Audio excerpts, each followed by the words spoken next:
So just bear with me. Hope you all are doing well. So, anyways, today we are going to be doing a video on cleaning, seasoning, and maintaining your cast ironware. So, for those that may have in an interest on the topic, we will be doing so, or we'll be talking about this for the next few minutes. So definitely stay tuned. Kind of just waiting for people to kind of log on and stuff. So just waiting a few minutes to kind of wait for some people to kind of log on. But anyways, we are doing a video on cleaning, cleaning, seasoning, and maintaining your cast ironware. If you have any questions, please send them in, message me on Facebook or whatever, or on here, comments on it. Cast ironware, it's something that you regularly have to do. Well, not regularly though, but you have to kind of keep up with your cast iron. So things like, seasoning, just helps kind of just help things just work out a little bit better. Now, there's a lot of not necessarily misconceptions, but it's something that, at least from what I've seen, I might be wrong when I say this, but it doesn't seem like that a lot of or as many people know about how to properly clean, season, and maintain their cast ironware. So things that I recommend to you, for those that do a lot of historic cooking, or at least kind of, or at least are semi-involved in the topic. Some things that I can definitely recommend for you to start doing is doing doing the techniques that I recommend here, or do your own. But some of the things that they would have done in the 18th and 19th century to clean their cast ironware is they would have gone out to the creek bed out near their house, or somehow acquired some sand, and they would have used that to scrub the cast iron that they have. So if there's like a little bit of rust, or maybe something like just some grime, or just some things that they had, or some things that were left over from their evening meal or their morning meal or whatever, or from their meal that they recently had, they would have gotten some sand to kind of scrub that off. They also would have used that sand to get some rust off, as I mentioned. Now, for a little bit more severe cleaning, they would have used something for example, if they would have had something that was caked on the inside of their cast iron, they would have tried to have burned it off a little bit, like tipped the cast iron over a little bit of a few coals and kind of burned it off that way and charred it. That's something that they would have used. Yep. Hello, everyone. I'm just seeing the comments. This is technically the first live video that I've had, so bear with me as I'm trying to work through this. But anyways, so they definitely would have used that second method as well. If there was something that was caked onto their cast irons, they would have tried to, burned it out somehow, and then of course, scrubbed it out that way as well. All of course involving water. So that's definitely something that would have been used as well, to obviously clean it. Now, as far as seasoning, in the 18th and 19th century, they would have used a touch of lard or bear grease. So, obviously, back then, that's something that they would have had. You got to be really, really careful nowadays as far as which oil you use, because you don't want to run the risk of it going rancid, which is something that would have been a problem to some extent, especially nowadays. because there's people that don't really use their cast ironware as often. So, or at least that very often nowadays. So you have to be really, really careful, because you can definitely tell when your cast iron has kind of gone rancid with the oil and stuff. So, oh yes, and I'm doing the ribeye Susie. I am actually doing this video live from the Museum of the Waxhaws in Waxhaws, North Carolina. It's right near Charlotte, North Carolina, just a little bit south. A little bit of, you know, deviations from Charlotte, but that's pretty much the location that I'm doing this from. But anyways, so they would have used either bear grease or a touch of lard to season it. Definitely something that would have been important to do. Now, as far as let me go in here and see if this is going to work as far as the fire. But this is the fire here.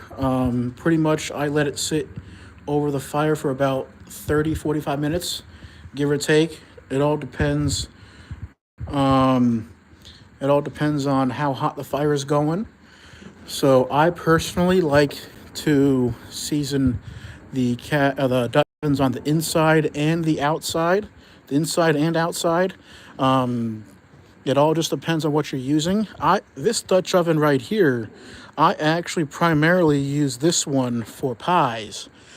So if you're gonna use it for pies, the food doesn't really touch the Dutch oven, so you don't really have to season it as much or as often because of that.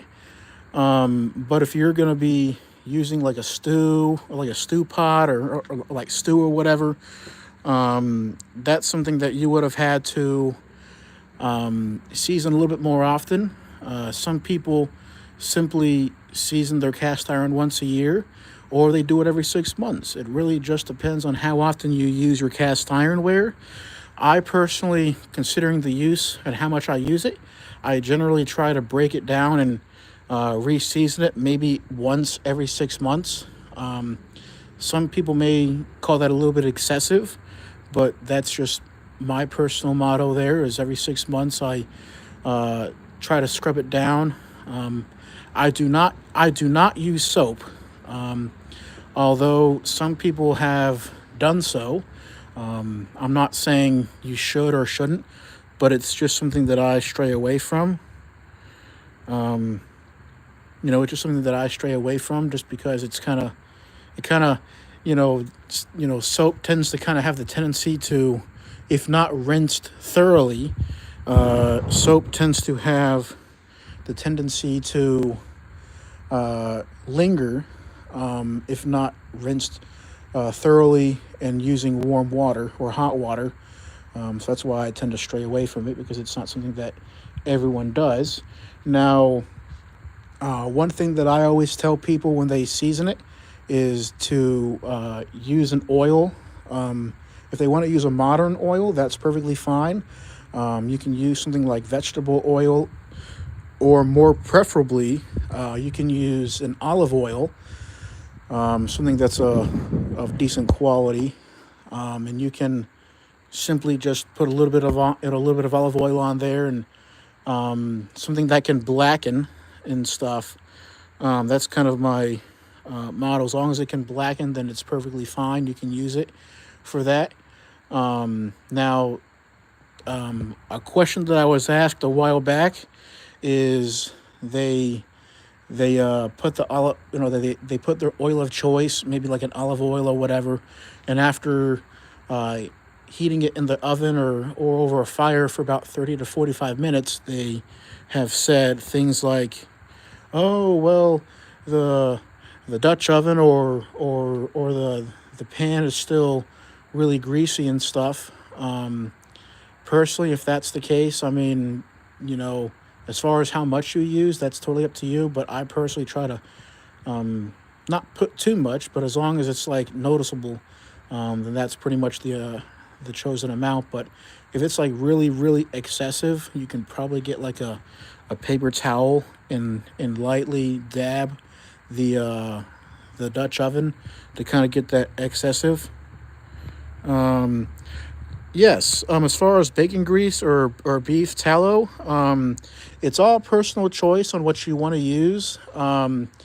Although I tend to stray away, as far as like modern techniques, I tend to stray away a little bit from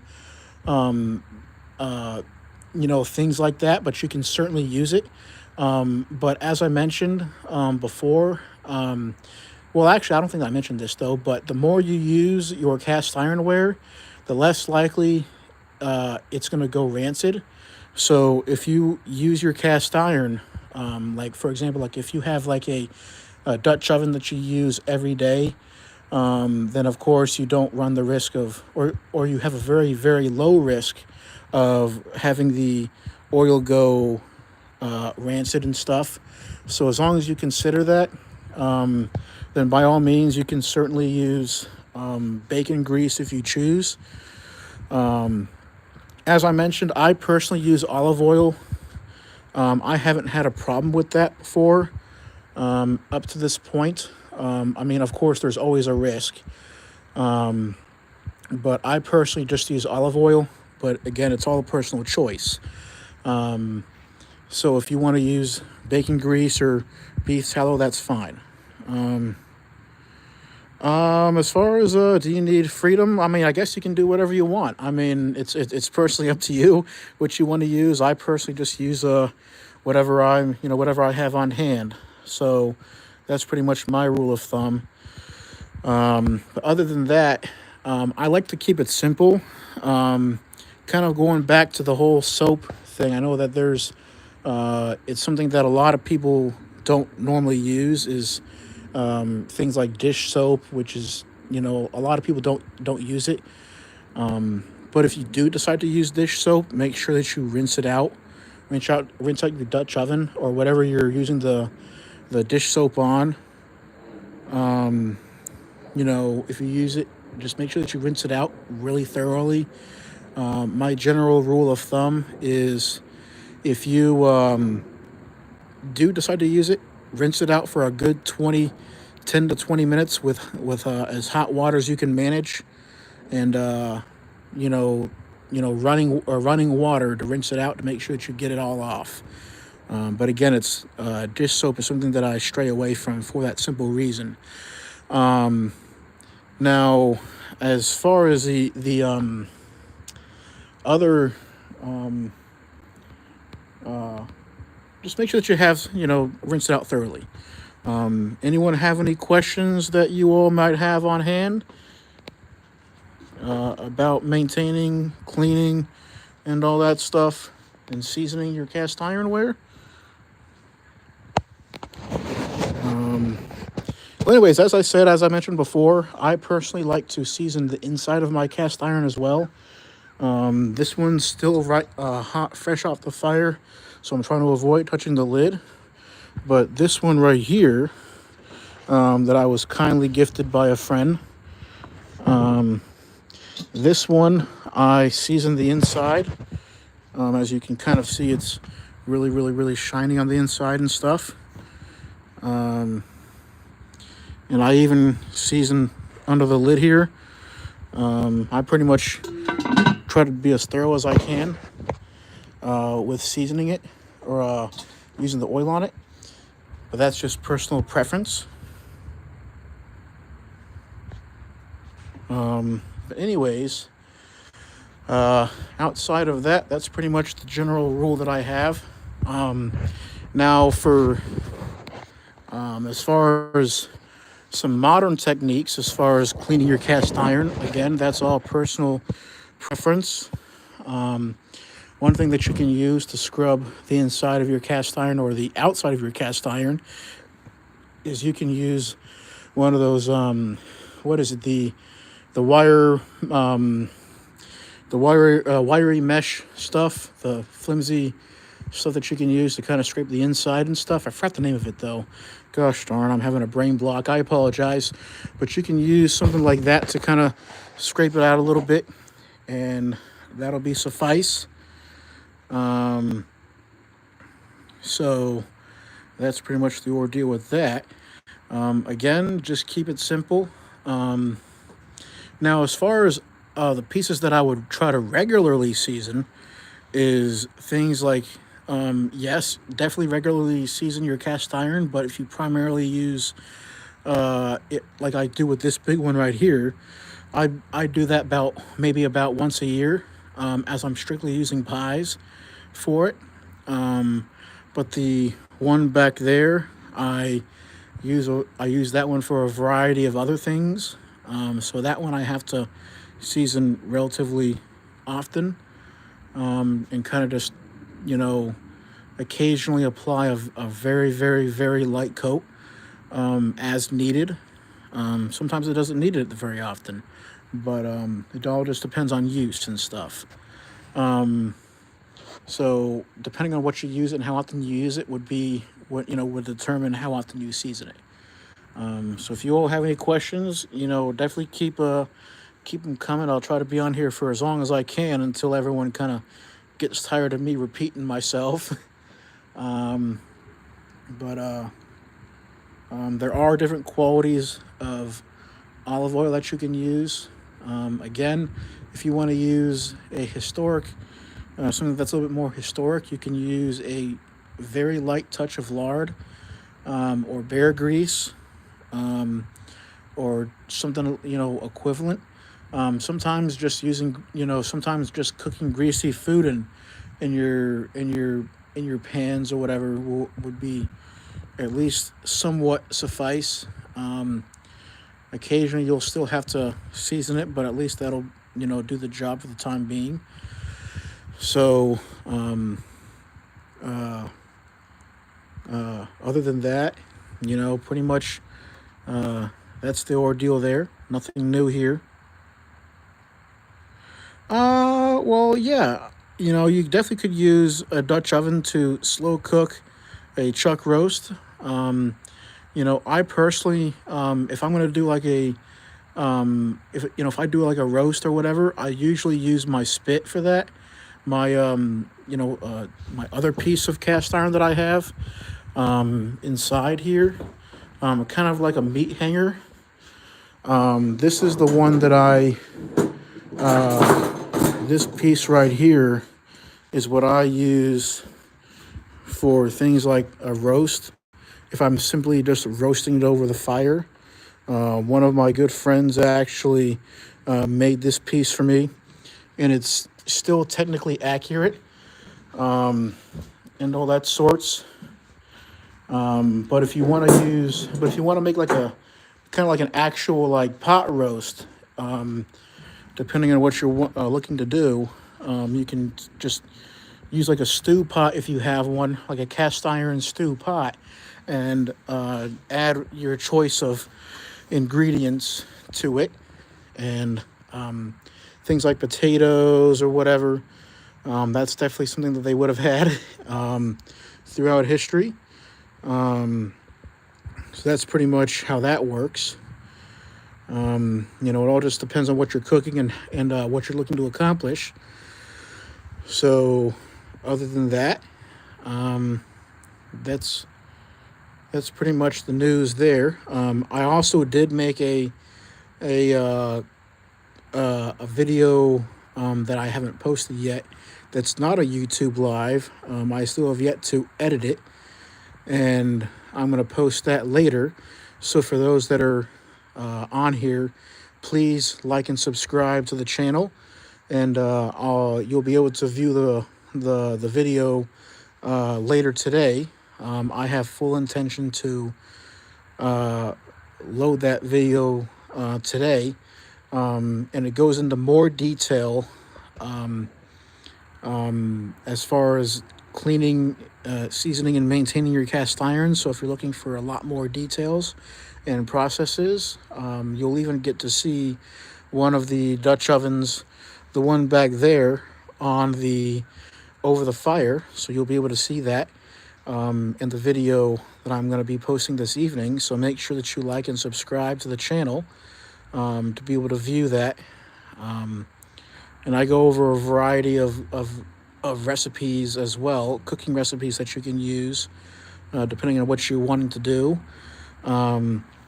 Now, for that meat hanger that you saw that I just showed you a minute ago, I personally just get a tiny bit of either wax or maybe a tiny bit of olive oil, and I kind of just get a rag and just kind of wipe it over it with it, and call it a day.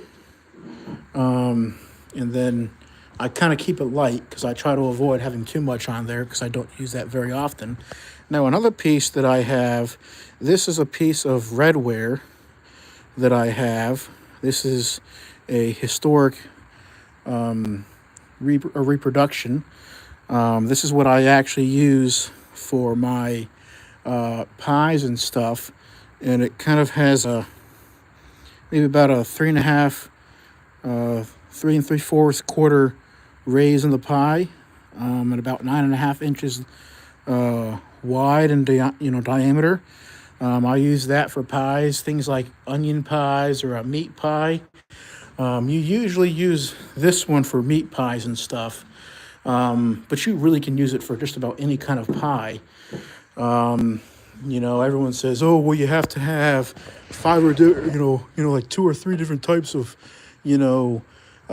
pieces of redware," but you really don't. You probably just need two, maybe at most, 2 or 3, maybe at most. But people have all these different varieties of them, but I think that's a little excessive. But you can still get them and use them, depending on how much you cook and what you're looking to do. But other than that, whenever it comes to kind of, cleaning and seasoning them, just keep it simple, and that's your best bet. As far as a recipe for meat pies, I can certainly do a video in the coming months or the next month or two. I have full intention of being able to do one. So I'll have to now. Whenever I make a video on a particular pie that I'm making, I always make sure that I include the ingredients as well. I can't. I personally am not able to share the actual physical recipe over the internet for copyright reasons and stuff. I personally have not had a problem, but I have heard other people having problems though for copyright reasons. But what I can do is in the next month or two, I'll make sure that I make a video on how I make my meat pies and stuff.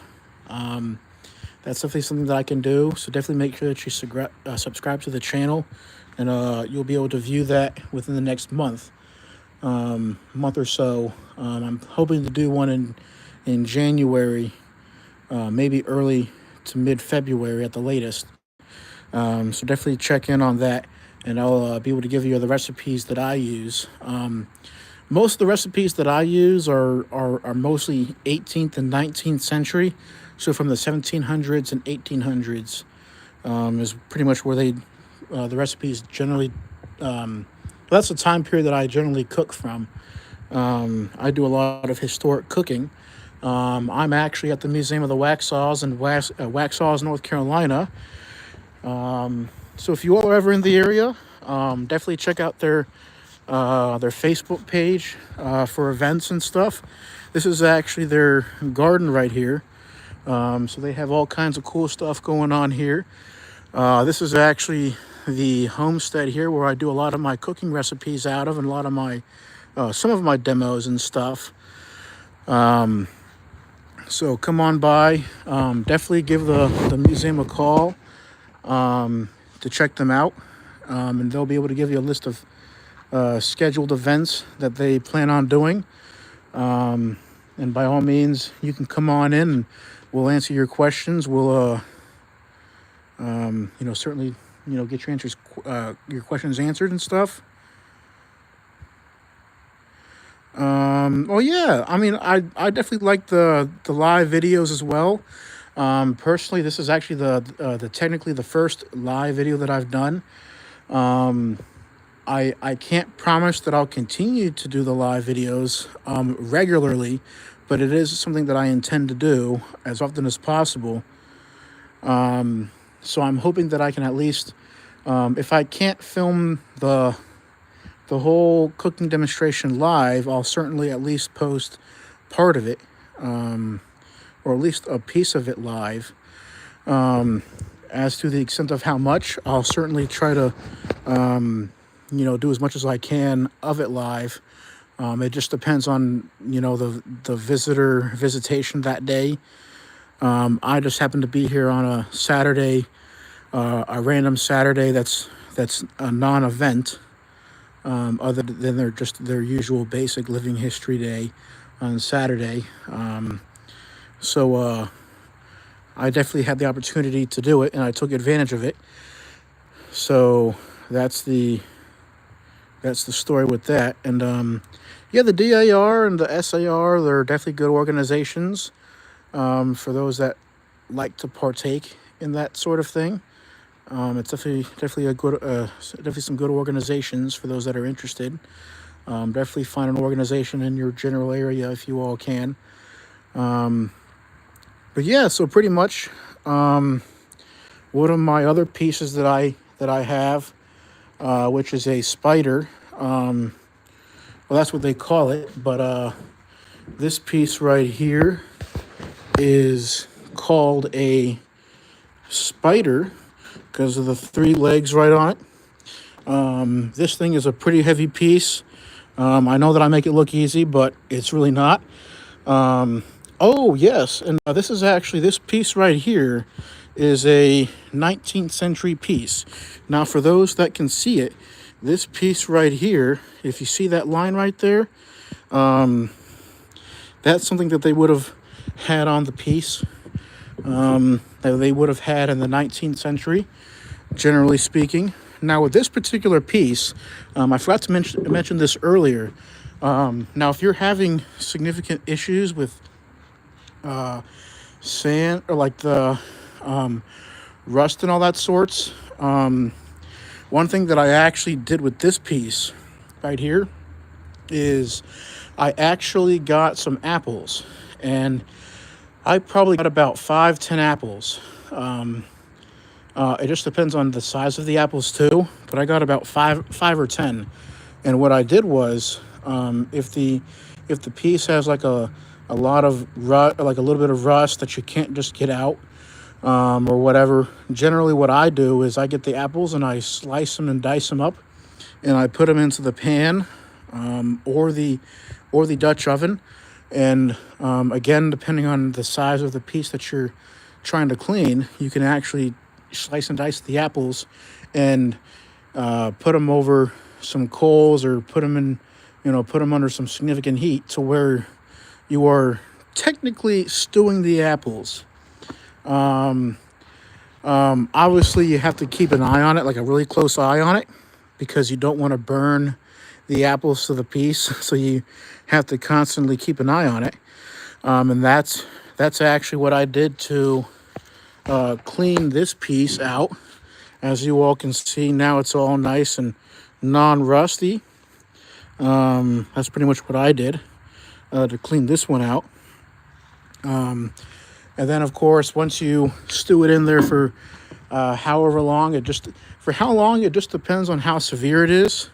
You may be able to get away with simply stewing them. Like, once they're stewed, obviously, keep an eye on it and kind of stir it a little bit to prevent it from sticking, though. But you can generally get away with maybe like 10 to 20 minutes of stewing them in there, maybe 10 minutes. It just depends on the heat level and all that sorts, the heat level and how big the piece is and how many apples and all. There's just a lot of factors that involve that. So I can't, it's not quite as not quite as simple of an answer as I'd like to give, if that makes sense. So you just gotta it's really just kind of personal preference, and like personal personal factors. It's case by case. So there's no one answer. That's pretty much the the ordeal, the deal with that. You just got to really keep an eye on it and stuff. And then once you stew the apples in there for a while, you then clean it out with the sand or whatever, or the or whatever, and then the sand or whatever, and then you can just season it from there. And also, something that I forgot to mention earlier is you can also use a loofah from a gourd if you really, really, really, really want to be historically accurate. So if you have access to gourds, you can use a gourd and dry it out and do process the gourd as they would have done, and use that as a way to kind of scrub the inside of the cast iron or the pan or the Dutch oven or whatever you're looking to do and stuff. So you can use that. That's actually something that I've used previously in previous attempts to clean my cast iron, and it's worked perfectly well. Just like the apples, the stewed apples have worked to get a little bit of the rust. I mean, by no means is it perfect, but it certainly works for what I'm looking to do. So definitely do that if that's pumpkin in there. You probably got that idea from from the pumpkins back there. I personally, that probably wouldn't work. But the reason why the apples work, though, is because the apples are so acidic. That's why the apples work. So that's the only reason why they really work, is because they're so acidic. But if you all have any questions, definitely reach out. I'll probably be on here for another few minutes, depending on how many more questions I get, and all that sorts. So more questions I get, the better. Gives me another reason to talk more. So, or what you can do is, if you're scared to do it, definitely refer to my video I'm going to be posting later. Again, I'll please like and subscribe to my channel. For those that are looking for a more in-depth video, I'll be posting one this evening. Hopefully this evening. I live here on the East Coast in North Carolina, just south of Charlotte. So give me some time and I'll post it this evening. At some point, hopefully this evening or tonight. And I'll have that posted for you. It goes a little bit into more detail as to things that you can do to clean and maintain and season your cast iron. All of which help a great deal. Now, another question that I was just messaged, I'm sorry, on my other phone, I was messaged, how can you tell if the oil has gone rancid or whatever on your cast iron? That's a interesting question. You can like if you're making a stew, you can generally taste if it's gone, if the oil has gone rancid. So obviously do not eat the food. And back to the apple thing, if you're going to stew apples in your cast iron or your pans, when you do the cleaning process for that, do not eat the apples afterwards. Heaven forbid, do not do that. You could get very sick. And if the oil on your cast iron has gone rancid, you can oftentimes taste it. And in that case, so that's pretty much the process. I guess we checked out for a second. I apologize for that. But anyways, that's pretty much the process for cleaning and seasoning and maintaining your cast ironware. If you all have any more questions, please definitely drop your questions into the comments, and I'll do my very best to answer them. And just do what you can to keep your stuff clean. But other than that, I surely hope you all enjoyed the video. For those that did, please like and subscribe to the channel. And we also have a Facebook group and page that you can check out. But other than that, please check out our, please subscribe to the channel, and I hope you all enjoyed. Any questions, just put them into the comments or whatever, and we'll do what we can. And hope you all have a great rest of the day.